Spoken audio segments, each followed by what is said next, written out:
Hi, I'm Joe Stark, creator of the fantasy adventure series The Unscarred. If you like what you hear today, be sure to like, subscribe, and share. Now, on to the show. On the world of Faereyas, a god made flesh is born every 500 years. These beings are known as the Chosen, but the world will come to call one of them the Unscarred.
The Unscarred, written by Joe Stark.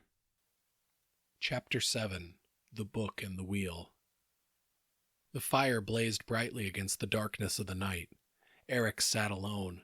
The Ka camp was quiet around him, allowing in the nocturnal sounds of the forest.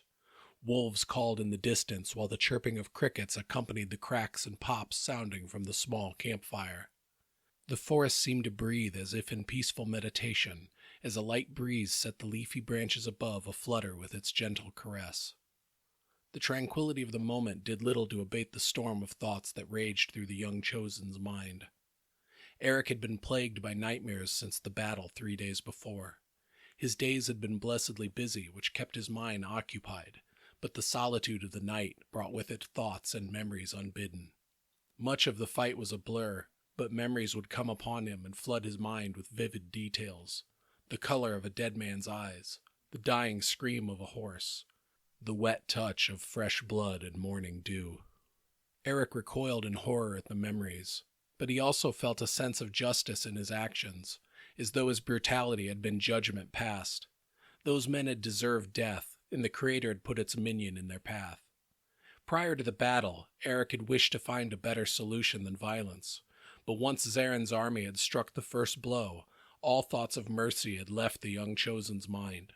Only their deaths could bring him satisfaction. Eric again struggled against the feeling of nausea rising from his stomach.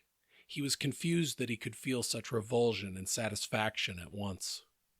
And now he had Hoke to worry about. Eric felt helpless. He'd grown fond of the Farron in the short time he'd known the man. Hoke had allowed himself to be goaded into accepting a dangerous challenge, and now he alone would have to see himself through it. Movement by the fire caught Eric's eye, snapping him from his fretful reverie. A man in a white cloak was seated across from him. Eric blinked in confusion. He was alone just a moment before. "Who's this guy?" thought Eric. "And where'd he come from?" "'Tis the moment you ask your questions," said the man. "But I will save you the trouble." The man threw back his hood, revealing his features. He had a youthful face with the golden skin of a Farron, bright green eyes and red hair. "I am Ian," said the man simply. "The Ka, too, once called me Unscarred." "Ian the Herald?" asked Eric in confusion. "The first chosen?" "Aye," replied Ian as he tossed more wood onto the fire.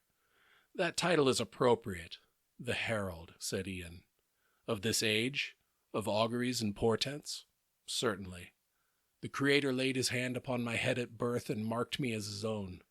"A mark we share," said Ian solemnly as he lifted his green eyes from the fire. Ian the Herald. He was a legendary figure in Faereyas.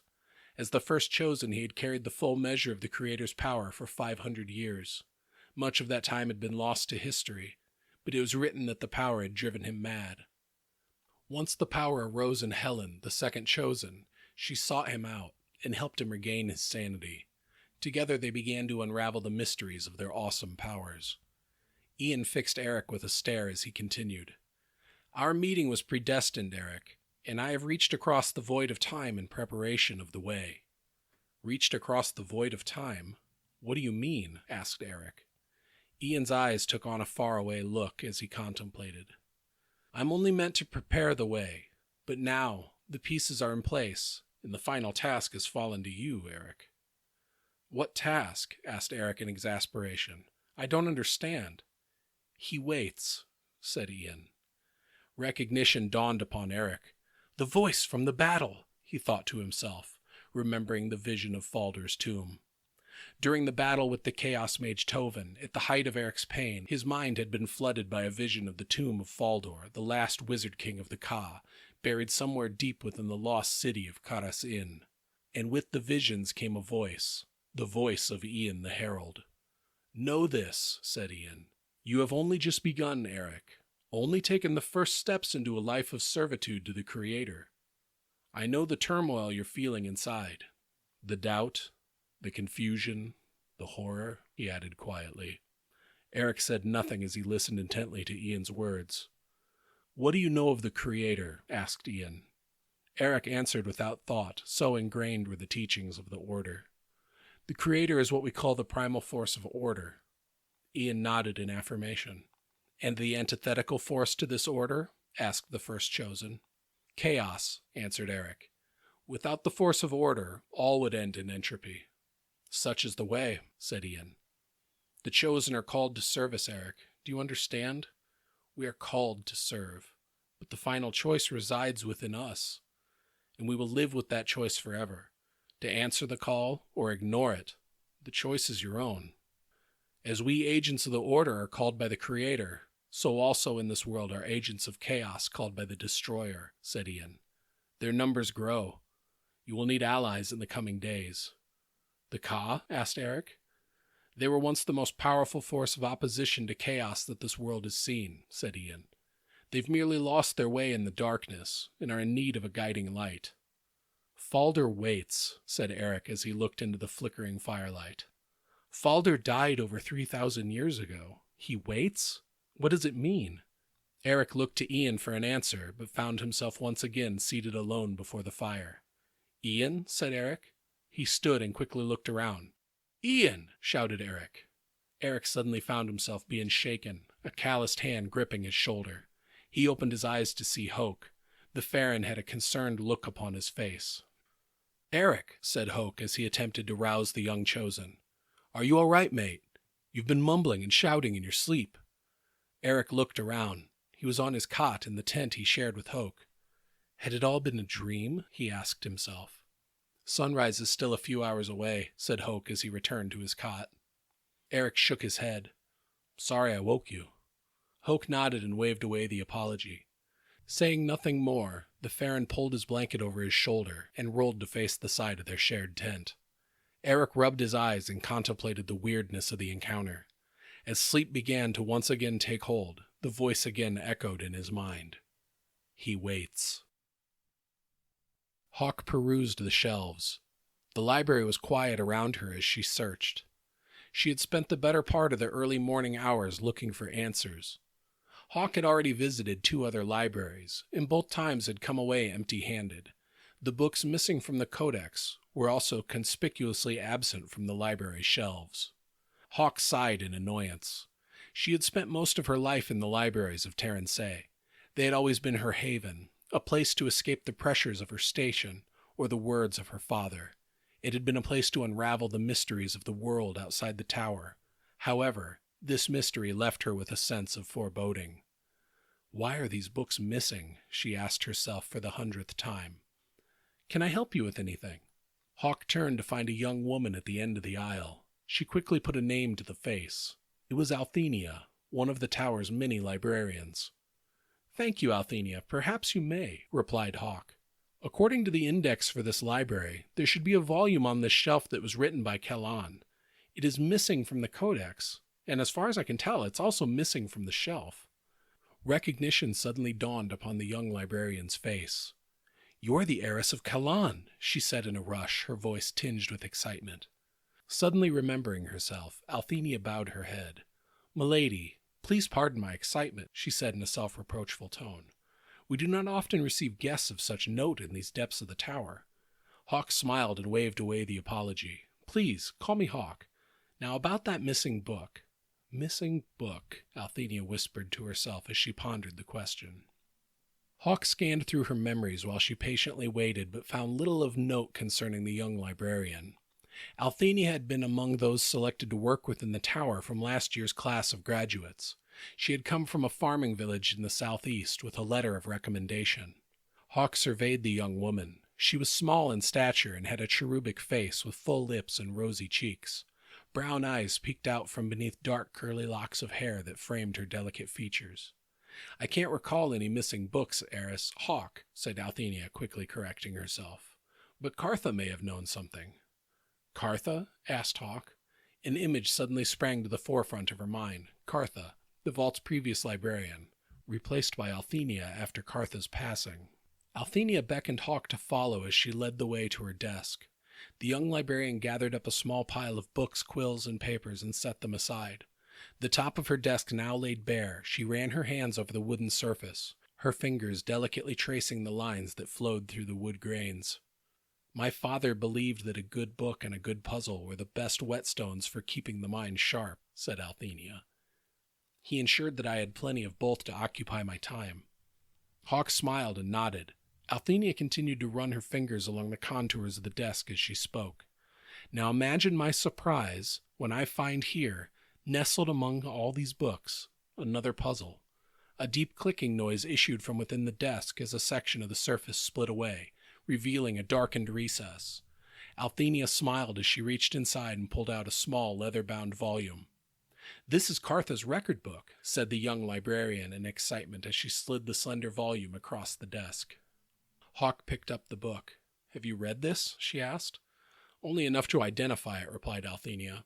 "It's not an exciting read, but if something went missing on her watch, she probably recorded it in that book." Hawk thumbed through the yellowed pages. The records were organized by title and author with accompanying notes. Hawk scanned through the list of titles until she found the missing volume. According to Cartha, Ordwak had removed the book himself over 40 years before, claiming it was being moved for safekeeping to his great-grandfather Salat's private library.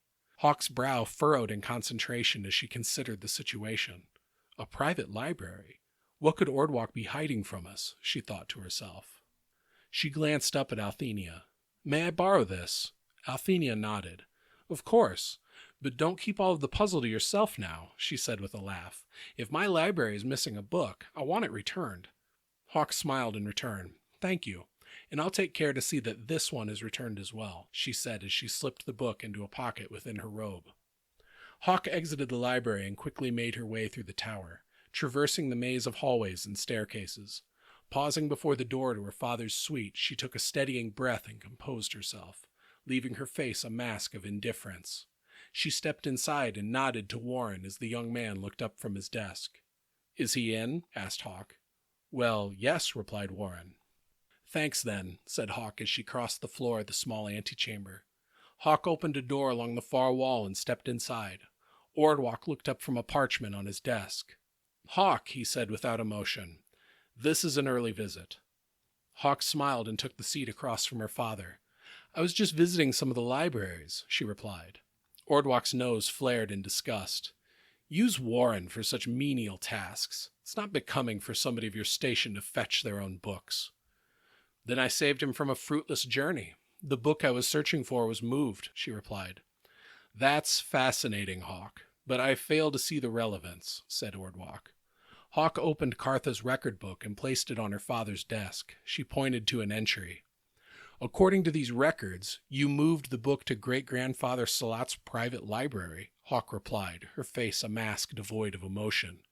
"Do we have a private library?" she asked her father. Ordwak's eyes darted about the room. "Books! Libraries!" he suddenly barked. "Have you nothing else of importance in your life?" asked Ordwak in exasperation. Hawk remained silent as she regarded her father, watching his every move. Ordwak suddenly sneered and twisted his lips into a cruel smile. "A child would keep you occupied.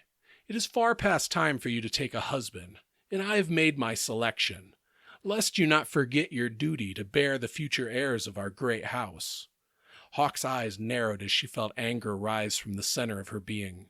Ordwak had been attempting to marry her off for several years, but her position of heiress allowed her a level of autonomy and the right to follow the path that only she could discern with her inherited powers.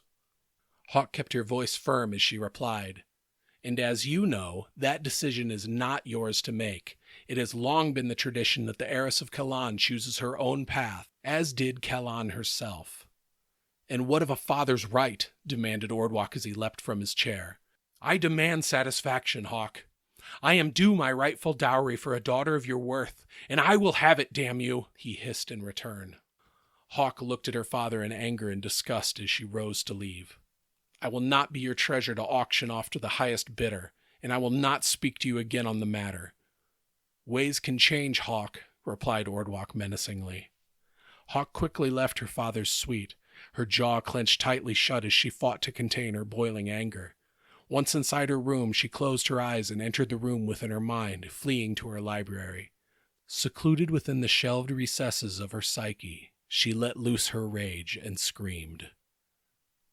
Hoke was startled awake. A faint scream, as though heard from a great distance, echoed in his mind. Hoke closed his eyes and entered the room within his mind. He was alone. "Hawk," he quietly called as he approached her door. Hoke knew better than to try the knob. Hawk's door would only open when she willed it. He placed a hand upon the wooden door and closed his eyes. Hoke's brow creased in concentration as he tried to feel her presence. Sighing in defeat, he returned his focus to his body. Hoke sat upright on his cot and rubbed his eyes. Eric's cot was neatly made, but the young chosen was absent. Hoke's mind drifted as he dressed and readied himself for the day. "You walked right into it again, Hoke," he muttered as he tied his bootlaces.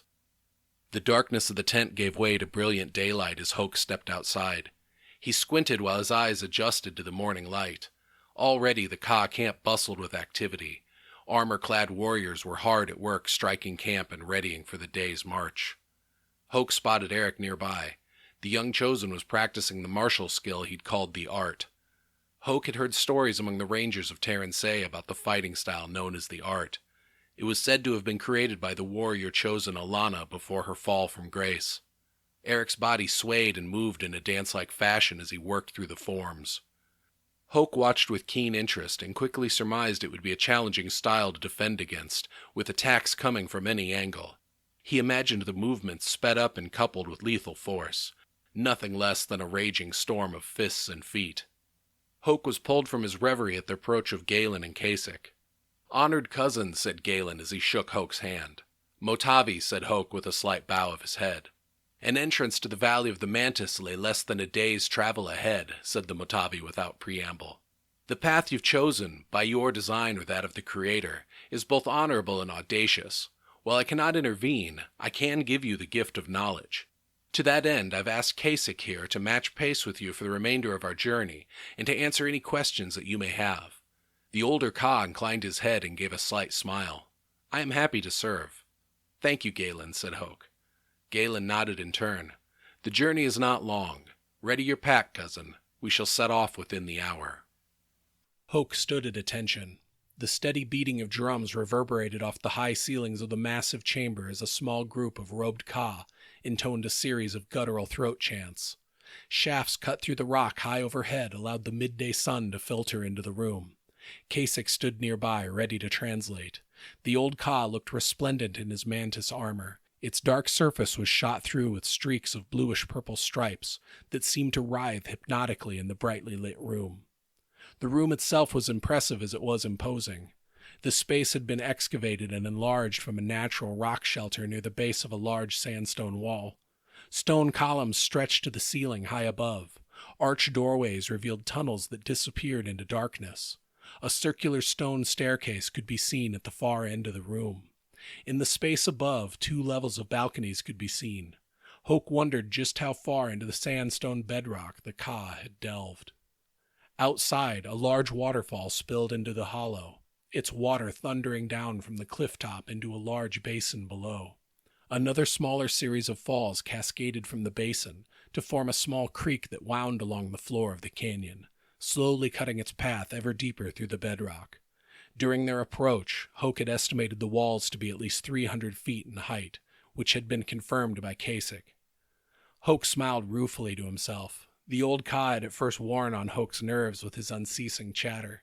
The man was a fount of knowledge and offered his thoughts on everything.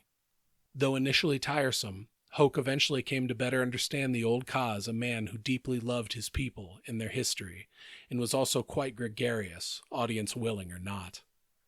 The trail system within Karas Fawn was complex. Bridges, stairs, and stonework reinforcements had been built to navigate the many gorges and water crossings throughout the great forest. Galen's party moved steadily downward in elevation. The visible bedrock slowly turned from limestone to sandstone as they traveled deeper into the ancient forest. While they walked, Kasich spoke of the history of the Ka warriors' right. In the first age, when the Ka began to settle the great stonewood forest of Karas Fawn, so also began their battles with the native mantises. Standing over 7 feet in height, the mantises resembled their diminutive praying mantis cousins, but were dangerously intelligent and lightning quick, with poisonous spines lining their front legs. The skill of Ka warriors had been honed to a razor's edge by their constant battles with the mantises, earning them renown and respect throughout the ancient world. After centuries of fighting, the Ka pacified Karas Fawn of the mantis threat, driving the beasts into a sheltered valley where they were safely sealed away from the rest of the great forest. When undertaking the warrior's right, a Ka would show their bravery by entering the valley of the mantis. They would demonstrate their skills by returning with a dead mantis in tow. The warrior's armor would then be crafted from the exoskeleton of the mantis they felled. The warriors of the First Age quickly realized that a mantis's exoskeleton was both stronger and lighter than steel. So began the practice of Ka artisans crafting armor from mantis exoskeletons, giving Ka warriors their alien and fearsome appearance, further enhancing the stories of their prowess in battle. The guttural chanting changed tones, prompting Kasich to motion toward Hoke. "Remove your cloak, your armor, and your shirt," said the old Ka. 2 of the hooded Ka stepped forward. One carried a decorative urn, the other carried a brush affixed to a long stick. After the removal of Hoke's clothing, the Ka dipped his brush in the urn and began to paint symbols on the Farron's chest with an orange-red substance. "It is pigment, combined with secretions from the scent gland of a juvenile male mantis," replied Kasich, seeing the questioning look in Hoke's eyes. "Mantises are territorial. The scent of a young male will usually provoke a challenge." Hoke nodded and stood in silence, allowing himself to be marked. Kasich's eyes were drawn to a circle of runes tattooed on Hoke's chest. "Terran Say numbers those who remember the old ways?" asked Kasich, motioning to the runes. "No," replied Hoke. "That I received elsewhere." Further conversation was cut short as Galen raised his arms, bringing the room to silence. A stonewood pillar stood upright in the center of the room, stretching from floor to ceiling. Near its base, at chest height, was a large wheel with a half-dozen wooden handles protruding from it like spokes. Galen motioned, and a half-dozen men took up positions around the wheel. Each took hold of a handle, and as one they began to push. Slowly at first, but then gaining in speed, the great shaft began to turn. A loud rumbling could be heard deep within the stone walls as the sound of the falls outside slowly diminished to silence. The robed Ka took up positions before the door as Galen motioned for the group to proceed outside. Kasich whispered to Hoke as they descended the outer steps. "The water has been diverted through tunnels within the wall and is now bypassing the falls," said the old Ka. Stone steps led down into the empty basin. Against the wall of the cliff at the far end of the empty pool, a doorway led to a darkened tunnel, the entrance to the Valley of the Mantis.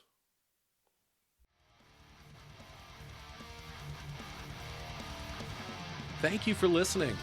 Be sure to like, share, and leave a 5-star review for the show. If you would like a copy of the Unscarred, please see the Amazon link in the show notes. Hardcover, paperback, and digital copies are all available right now. And if you want to email the show, hit me up at erictheunscarred@gmail.com.